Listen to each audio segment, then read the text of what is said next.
ಈ ಕೋರ್ಸ್ ಮಾಡಿದ್ರೆ ನಿಜವಾಗಿಯೂ ಜಾಬ್ ಎಂದು ಸಿಗುತ್ತಾ? ಸ್ಯಾಲರಿ ಎಷ್ಟಿರುತ್ತೆ? ಯಾರಿಗೆ ಕೋರ್ಸ್ ಸೂಕ್ತವಾಗಿರುತ್ತೆ, ಸೂಟ್ ಆಗುತ್ತೆ?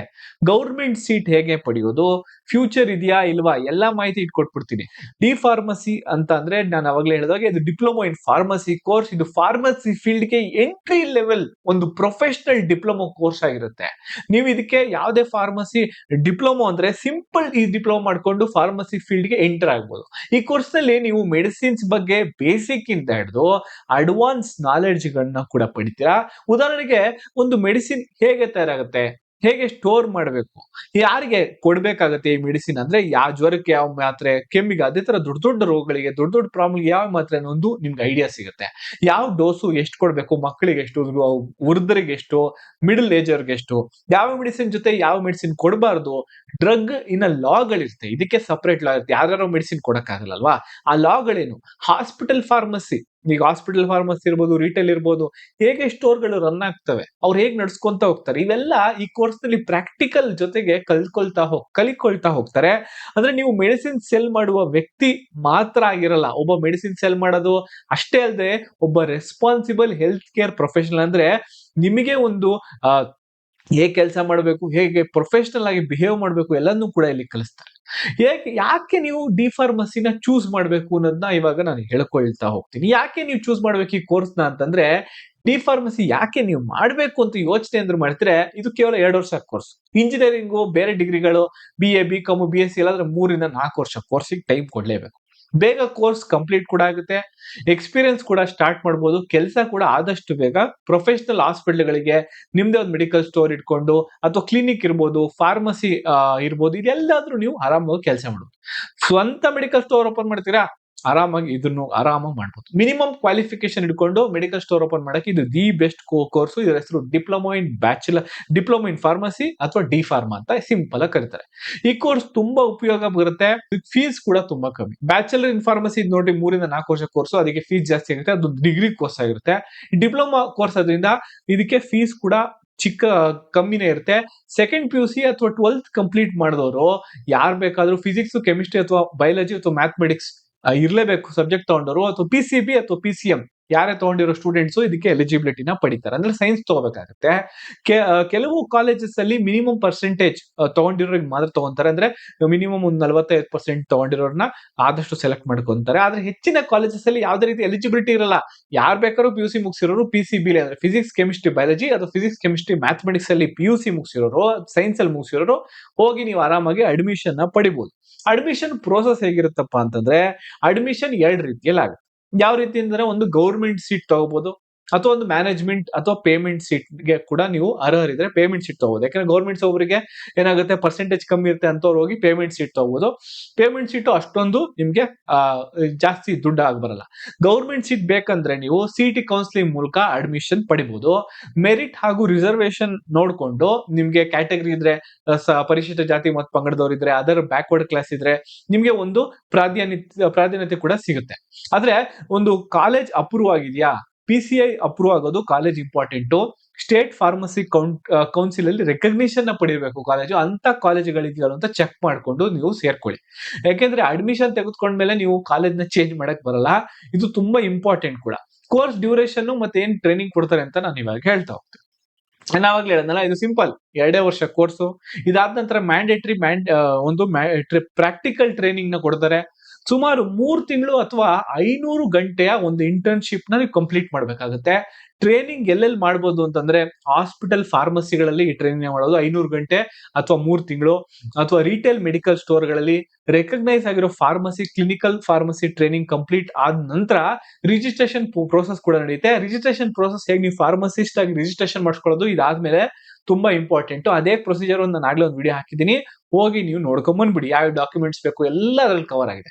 ರಿಜಿಸ್ಟ್ರೇಷನ್ ಪ್ರೋಸೆಸ್ ಅದಾದ್ಮೇಲೆ ನಾವು ಈಗ ಸಬ್ಜೆಕ್ಟ್ ಗಳೇನಿದೆ, ಯಾಕಂದ್ರೆ ಓದ್ಬೇಕಾದ್ರೆ ಏನಾಗುತ್ತೆ, ಓದೋ ಹುಡುಗರಿಗೆ ಅಯ್ಯೋ ನನ್ಗೇನ್ ಕಷ್ಟ ಇರೋ ಸಬ್ಜೆಕ್ಟ್ ಇದೆ, ಮೆಡಿಕಲ್ ಫೀಲ್ಡ್ ಓದಕ್ ಆಗುತ್ತೋ ಇಲ್ವೋ ಅಂತೆಲ್ಲ ಸಿಕ್ಕಾಪಟ್ಟೆ ಯೋಚನೆ ಮಾಡ್ತಾರೆ.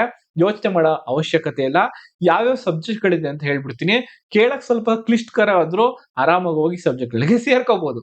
ಫಾರ್ಮಸ್ಯೂಟಿಕಲ್ ಕೆಮಿಸ್ಟ್ರಿ, ಹ್ಯೂಮನ್ ಅನಾಟಮಿ ಮತ್ತೆ physiology, pharmacology, biochemistry, health education, community pharmacy, ಹೀಗೆ ಹಲವಾರು ಸಬ್ಜೆಕ್ಟ್ ಇರುತ್ತೆ ಫಸ್ಟ್ ಇಯರ್ ಅಲ್ಲಿ. ಸೆಕೆಂಡ್ ಇಯರ್ ಅಲ್ಲಿ ಅದೇ ಫಾರ್ಮಸಿಯಾಲಜಿ, ಟಾಕ್ಸಿಕಾಲಜಿ ಹಾಸ್ಪಿಟಲ್ ಅಂದ್ರೆ ಮೆಡಿಸಿನ್ ಯಾವ ರೀತಿ ತಗೋಬೇಕು, ಕೊಡಬೇಕು, ಯಾವ ರೀತಿ ಮ್ಯಾನೇಜ್ ಮಾಡಬೇಕು, ಕ್ಲಿನಿಕಲ್ ಫಾರ್ಮಸಿ, ಫಾರ್ಮಸ್ಯೂಟಿಕಲ್ ಜೂರಿಸ್ಟಿಕ್ಷನ್, ಯಾವ laws, drug store business management, ಹೇಗೆ ನೀವು ಡ್ರಗ್ ಸ್ಟೋರ್ ಅಥವಾ ರಿಟೇಲ್ ಸ್ಟೋರ್ ನಡೆಸಬೇಕು, ಎಲ್ಲ ಮಾಹಿತಿ ಕೂಡ ಅಲ್ಲಿ ಹೆಲ್ಪ್ ಮಾಡ್ತಾರೆ. ಈ ಕೋರ್ಸ್ ಸಂಪೂರ್ಣವಾಗಿ ಮೆಡಿಸಿನ್, ಬಾಡಿ, ಹ್ಯೂಮನ್ ಬಾಡಿ ಮತ್ತೆ ಹೇಗೆ ಪೇಷಂಟ್ ನ ನೋಡ್ಕೊಳ್ಳೋದು ಅದ್ರ ಮೇಲೆ ಫೋಕಸ್ ಮಾಡಿರುತ್ತೆ. ಥಿಯರಿ ಅಲ್ಲದೆ ಲ್ಯಾಬ್ ಪ್ರಾಕ್ಟೀಸ್ ಕೂಡ ಇಲ್ಲಿ ಮಾಡಿಸ್ತಾರೆ. ಜಾಬ್ ಆಪರ್ಚುನಿಟೀಸ್ ಬಗ್ಗೆ ಬಂದ್ರೆ ಎಲ್ಲೆಲ್ಲಿ ಕೆಲಸ ಸಿಗುತ್ತಪ್ಪ ನಾನು ಡಿಪ್ಲೊಮಾ ಮಾಡಿದ್ಮೇಲೆ ಅಂತ ತುಂಬಾ ಜನ ತಲೆಗೆಡ್ಸ್ಕೊಂತಾರೆ. ಮೆಡಿಕಲ್ ಸ್ಟೋರ್ ಇಲ್ದಲ್ಲೂ ಕೂಡ ಬೇರೆ ಕಡೆ ಕೆಲಸ ಮಾಡೋದು. ರಿಟೇಲ್ ಮೆಡಿಕಲ್ ಸ್ಟೋರ್ ನೀವೇ ಓಪನ್ ಮಾಡೋದು, ರಿಟೇಲ್ ಮೆಡಿಕಲ್ ಸ್ಟೋರ್ ಬೇರೆಯವ್ರು ನಿಮ್ಮ ಹೆಸರು ಓಪನ್ ಮಾಡಿ ನೀವು ಕೂಡ ಅಲ್ಲಿ ಜಾಯಿನ್ ಆಗ್ಬೋದು. ಡ್ರಗ್ ಡಿಸ್ಟ್ರಿಬ್ಯೂಷನ್ ಕಂಪ್ನಿಗಳು ಇರುತ್ತೆ. ಏನಂದ್ರೆ ನೀವು ನೋಡ್ತಿರ್ತೀರಾ ಎಷ್ಟೋ ಹಾಸ್ಪಿಟಲ್ಗಳಲ್ಲಿ ಅಥವಾ ಕ್ಲಿನಿಕ್ ಗಳಿಗೆ ಡಾಕ್ಟರ್ಗಳನ್ನ ನೋಡಕ್ಕೆ ಒಂದು ಟೈ ಎಲ್ಲ ಹಾಕೊಂಡು ಹೋಗಿ ವಿಸಿಟ್ ಮಾಡ್ತಾ ಇರ್ತಾರೆ. ಸರ್ ನಮ್ ಮೆಡಿಸಿನ್ ತಗೊಳ್ಳಿ ಅಂತ ಡಿಸ್ಟ್ರಿಬ್ಯೂಷನ್ ಮಾಡ್ತಾ ಇರ್ತಾರೆ ಡ್ರಗ್ಸ್ ನ, ಅಂದ್ರೆ ಮೆಡಿಸಿನ್ ನ. ಆ ಕಂಪನಿಗಳಿಗೆ ಸೇರ್ಕೋಬಹುದು, ಅಲ್ಲಿ ಸೇಲ್ಸ್ ಎಕ್ಸಿಕ್ಯೂಟಿವ್ ಆಗಿ ಸೇರ್ಕೋಬಹುದು, ಸೇಲ್ಸ್ ಮ್ಯಾನೇಜ್ಮೆಂಟ್ ಕೂಡ ಮಾಡ್ಬೋದು, ನಿಮಗೆ ಒಳ್ಳೆ ಇನ್ಸೆಂಟಿವ್ಸ್ ಕೂಡ ಸಿಗುತ್ತೆ. ಹಾಸ್ಪಿಟಲ್ ಫಾರ್ಮಸಿ ಅಲ್ಲಿ ಕೂಡ ಸೇರ್ಕೋಬಹುದು, ಕ್ಲಿನಿಕಲ್ ಫಾರ್ಮಸಿ. ಹೀಗೆ ಮುಂದೆ ಎಕ್ಸ್ಪೀರಿಯನ್ಸ್ ಆದ ನಂತರ ನೀವು ಮೆಡಿಕಲ್ ಸ್ಟೋರ್ ಕೂಡ ಓಪನ್ ಮಾಡಬಹುದು. ಸ್ಟಾರ್ಟಿಂಗ್ ಅಲ್ಲಿ ಹೋಗ್ಬಿಟ್ಟು ಮೆಡಿಕಲ್ ಸ್ಟೋರ್ ಓಪನ್ ಮಾಡ್ಕೊಂಡು ಲಾಸ್ ಆಗಕ್ ಹೋಗ್ಬೇಡಿ. ನೀವು ಫಸ್ಟ್ ಎಕ್ಸ್ಪೀರಿಯನ್ಸ್ ನ ತಗೊಳ್ಳಿ. ಏನಂದ್ರೆ ರಿಟೇಲ್ ಮೆಡಿಕಲ್ ಸ್ಟೋರ್ ಬೇರೆಯವ್ರ ಜೊತೆ ಅಲ್ಲೋಗಿ ಸೇರ್ಕೊಳ್ಳಿ, ಸಂಬಳಕ್ಕೆ ಸೇರ್ಕೊಳ್ಳಿ, ಅಥವಾ ಒಂದು ಹಾಸ್ಪಿಟಲ್ ಸೇರ್ಕೊಳ್ಳಿ. ಹಾಸ್ಪಿಟಲ್ ಸೇರ್ಕೊಂಡ್ರೆ ನಿಮ್ಗೆ ಉತ್ತಮ, ಯಾಕಂದ್ರೆ ತುಂಬಾ ಮೆಡಿಸಿನ್ ಇಂದ ನಾಲೆಡ್ಜ್ ನಿಮ್ಗೆ ಬರ್ತಾ ಹೋಗುತ್ತೆ. ಯಾವ ಮೆಡಿಸಿನ್ ಹೋಗುತ್ತೆ, ಯಾವ ಮೆಡಿಸಿನ್ ಹೋಗಲ್ಲ, ಎಷ್ಟು ಮಾರ್ಜಿನ್ ಎಲ್ಲ ತಿಳ್ಕೊಂಡ್ಮೇಲೆ ಮಿನಿಮಮ್ 2 ವರ್ಷನಾದ್ರೂ ಈ ತರ ಕೆಲಸ ಮಾಡಿ, 2 ವರ್ಷ ಡಿಪ್ಲೊಮಾ, 2 ವರ್ಷ ಕೆಲಸ ಆದ್ಮೇಲೆ ನಿಮ್ಗೆ ಒಂದು ಮೆಡಿಕಲ್ ಸ್ಟೋರ್ ಓಪನ್ ಮಾಡಿದ್ರೆ ಅವಾಗ ಹೋಗಿ ಆರಾಮಾಗಿ ಮಾಡ್ಬೋದು. ಯಾವ್ದೇ ಒಂದು ಸಹಭಾಗಿತ್ವದಲ್ಲಿ ಕೂಡ ಮೆಡಿಕಲ್ ಸ್ಟೋರ್ ಓಪನ್ ಮಾಡ್ಬೋದು. ಯಾಕಂದ್ರೆ ನಿಮ್ಗೆ ಡಿ ಫಾರ್ಮಸಿ ನಿಮ್ ಸರ್ಟಿಫಿಕೇಟ್ ಇದ್ರೇನೆ ನಿಮ್ ಮೆಡಿಕಲ್ ಸ್ಟೋರ್ ಓಪನ್ ಮಾಡಕ್ ಸಾಧ್ಯ. ಯಾರ್ಯಾರೋ ಸುಮ್ಮನೆ ಮೆಡಿಕಲ್ ಸ್ಟೋರ್ ಓಪನ್ ಮಾಡಕ್ ಆಗಲ್ಲ. ಮಾಡಿದ್ರು ಅವ್ರು ಬೇರೆ ಡಿ ಫಾರ್ಮಸಿ ಸರ್ಟಿಫಿಕೇಟ್ ಇಟ್ಕೊಂಡು ಅವ್ರ ಹೆಲ್ಪ್ ಇಟ್ಕೊಂಡೇ ಮಾಡಿರ್ತಾರೆ. ಆದ್ರೆ ನಿಮ್ದೇ ಒಂದು ಫಾರ್ಮಸಿಸ್ಟ್ ಸರ್ಟಿಫಿಕೇಶನ್ ಕೂಡ ಆಮೇಲೆ ತಗೊಂಡ್ಮೇಲೆ ನೀವು ಕೂಡ ಶುರು ಮಾಡಬಹುದು. ಏನಪ್ಪಾ ಇದು ಸ್ಯಾಲರಿ ಎಷ್ಟಿರುತ್ತೆ, ಬರೀ ಇದ್ರ ಬಗ್ಗೆ ಮಾತಾಡಿದ್ರೆ ದುಡ್ಡು ಇಂಪಾರ್ಟೆಂಟ್, ಪೈಸಾ ಆಯೇಗಾ ತೋ ಲೈಫ್ ಆಯೇಗಾ ಅಂತ ಯೋಚನೆ ಮಾಡಬೇಡಿ. ಇವಾಗ ಸ್ಯಾಲರಿ ಬಗ್ಗೆ ನಾವು ಮಾತಾಡ್ಬಿಡ್ತೀನಿ. ಫ್ರೆಶರ್ಗೆ ಸುಮಾರು 15-20 ಸಾವಿರ ರೂಪಾಯಿ ಆರಾಮ ಸಿಗುತ್ತೆ. 30 ಸಾವಿರದವರೆಗೂ ಫ್ರೆಶರ್ಸ್ ಚೆನ್ನಾಗಿ ನೀವು ಡಿಪ್ಲೊಮಾ ಮುಗಿಸ್ಕೊಂತೀರ ಸಿಗುತ್ತೆ. ಎಕ್ಸ್ಪೀರಿಯನ್ಸ್ ಹೆಚ್ಚಾದಂಗೆ ನಿಮಗೆ 35-40-50 ಸಾವಿರದವರೆಗೂ ಸಂಬಳ ಸಿಗುತ್ತೆ. ಹೆಚ್ಚಾಗಿ ಅರ್ನ್ ಕೂಡ ಮಾಡ್ಬೋದು. ರಿಟೇಲ್ ಸ್ಟೋರ್, ಮೆಡಿಕಲ್ ಸ್ಟೋರ್ ಇಟ್ಕೊಂಡ್ರೆ ಒಳ್ಳೆ ಮಾರ್ಜಿನ್ ಇದೆ ಒಂದು ಮೆಡಿಸಿನ್ ಗಳಿಗೆ. ಗವರ್ಮೆಂಟ್ ಸೆಕ್ಟರ್ ಅಲ್ಲಿ ಕೂಡ ಕೆಲಸವನ್ನ ಪಡಿಬಹುದು. ಗವರ್ಮೆಂಟ್ ಸೆಕ್ಟರ್ ಅಲ್ಲಿ ನಿಮ್ಗೆ ಗವರ್ಮೆಂಟ್ ಜಾಬ್ ಗಳಲ್ಲಿ ಪೇ ಸ್ಕೇಲ್ ಕೂಡ ತುಂಬಾ ಚೆನ್ನಾಗಿದೆ.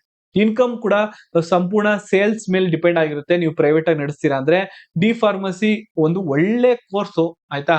ಆ ಡಿ ಫಾರ್ಮಸಿ ಆದ್ಮೇಲೆ ಅಂದ್ರೂ ಬೇರೆ ಮಾಡ್ಬೋದಾ? ಹೌದು, ಜಾಬ್ ಅಂತೂ ಮಾಡ್ಬೋದು. ನಾನು ಅವಾಗ ಹೇಳಿದೆ ಮೆಡಿಕಲ್ ಸ್ಟೋರ್ ನಡೆಸೋದೆಲ್ಲ ಇದೆ.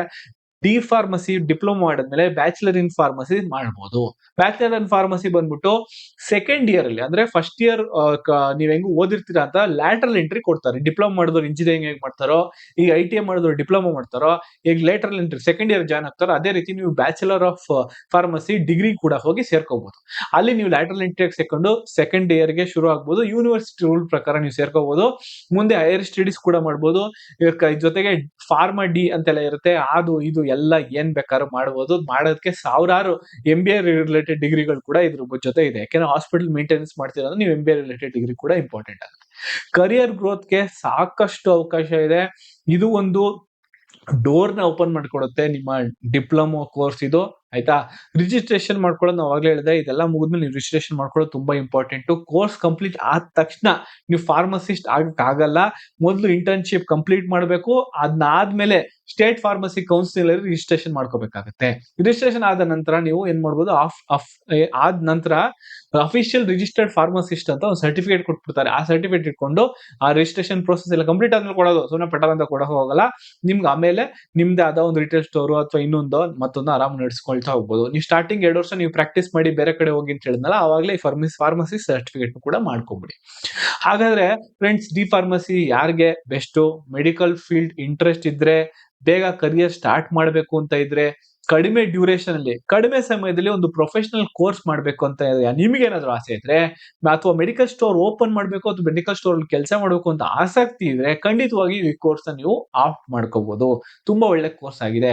ಆದ್ರೆ ಅಡ್ಮಿಷನ್ ತೆಗೆದುಕೊಳ್ಳುವ ಮೊದಲು ಕಾಲೇಜ್ ರೆಕಗ್ನಿಷನ್, ಅಪ್ರೂವಲ್ ಮತ್ತೆ ಪ್ಲೇಸ್ಮೆಂಟ್ ಹೇಗಿದೆ, ಕೆಲಸ ಅಂದ್ರೆ ಕೊಡ್ಸ ಅವ್ರ. ಈಗ ಮೆಡಿಕಲ್ ಸ್ಟೋರ್ ನಮ್ದು ಓಪನ್ ಮಾಡಲ್ಲ, ನಾವೇನೋ ಕೆಲಸ ಮಾಡ್ಬೇಕು ಬೇರೆ ಅಂತಂದ್ರೆ ಏನೋ ಕಷ್ಟ ಇದೆ, ಅದು ನಂಗೆ ಅಲ್ಲಿ ಆಗಲ್ಲ, ಅಷ್ಟೊಂದು ಶಕ್ತಿ ಇಲ್ಲ ಓಪನ್ ಮಾಡಕ್ಕೆ ಅಂದ್ರೆ, ಅಲ್ಲಿ ಪ್ಲೇಸ್ಮೆಂಟ್ ಹೇಗಿದೆ ಅಂತ ಕೂಡ ಚೆಕ್ ಮಾಡ್ಕೊಂಡು ಕಾಲೇಜ್ ನ ಸೇರ್ಕೊಳ್ಳಿ. ಸೆಕೆಂಡ್ PUC ಕಂಪ್ಲೀಟ್ ಮಾಡಿದ ನಿಮ್ಮ ಫ್ರೆಂಡ್ಸ್ಗೆ ಈ ವಿಡಿಯೋನ ಶೇರ್ ಮಾಡಿ. ನಿಮ್ಗೆ ಗೊತ್ತಿದ್ದವ್ರಿಗೆ ನಾನು ಓದೋದೇ ನಿಲ್ಸ್ಬಿಡ್ತೀನಿ, ನಂಗೆ ಓದೋದು ಸಾಕಪ್ಪ ಅನ್ನೋರ್ಗು ಕೂಡ ಇದನ್ನ ಶೇರ್ ಮಾಡಿ. ಓದಕ್ಕೆ ಇಂಟ್ರೆಸ್ಟ್ ಇರೋರ್ಗು ಶೇರ್ ಮಾಡಿ. ಬಿ ಫಾರ್ಮಸಿ ಇರ್ಬೋದು, ಡಿ ಫಾರ್ಮಸಿ ಇರ್ಬೋದು, pharmacy registration, medical store business, health care careers ಬಗ್ಗೆ ಕಂಪ್ಲೀಟ್ ವಿಡಿಯೋ ಬರ್ತಾ ಇರುತ್ತೆ. ಆ ಕಾರಣಕ್ಕೋಸ್ಕರ ನಾನು ಆಗ್ಲೇ ಬಿಸ್ನೆಸ್ ಐಡಿಯಾ ನೀವೇಂದ್ರೂ ಮಾಡ್ಬೇಕು ಮೆಡಿಕಲ್ ಸ್ಟೋರ್ಗೆ, ನಾನು ಆಗ್ಲೇ ಒಳ್ಳೆ ವಿಡಿಯೋ ಕೂಡ ಹಾಕಿದೀನಿ. ಕನ್ನಡದಲ್ಲಿ ಫಸ್ಟ್ ವಿಡಿಯೋ ನಮ್ದೇ ಬರೋದು, ತುಂಬಾ ಚೆನ್ನಾಗಿ ವಿಡಿಯೋ ಇದೆ, ಅದನ್ನು ಕೂಡ ಹೋಗಿ ಚೆಕ್ ಮಾಡಿ ಅಂತ ಹೇಳ್ತಾ, ನೆಕ್ಸ್ಟ್ ಹೊಸ ಮಾಹಿತಿ, ಹೊಸ ಅಪ್ಡೇಟ್, ಕರಿಯರ್ ಇರ್ಬೋದು, ಬಿಸ್ನೆಸ್ ಐಡಿಯಾ ಇರ್ಬೋದು, ಅಥವಾ ಹೊಸ ಹೊಸ ಕೋರ್ಸ್ಗಳ ಬಗ್ಗೆ ಇರ್ಬೋದು, ಎಲ್ಲ ಮಾಹಿತಿ ನಾನು ಕೊಡ್ತಾ ಇರ್ತೀನಿ ನನ್ನ ಚಾನಲ್ಗೆ. ಅದಂತೂ ಮಿಸ್ ಮಾಡ್ಕೋಬಾರ್ದು. ಗೊತ್ತಲ್ಲ, ಸಾಕಷ್ಟು ಚಾನಲ್ಗೆ ಸಬ್ಸ್ಕ್ರೈಬ್ ಮಾಡ್ಕೊಳ್ಳಿ, ಬೆಲ್ ಐಕನ್ ಒತ್ತಿ, ಈ ವಿಡಿಯೋನ ಆದಷ್ಟು ನಿಮ್ಮ ಫ್ರೆಂಡ್ಸ್ಗೆ ಶೇರ್ ಮಾಡಿ.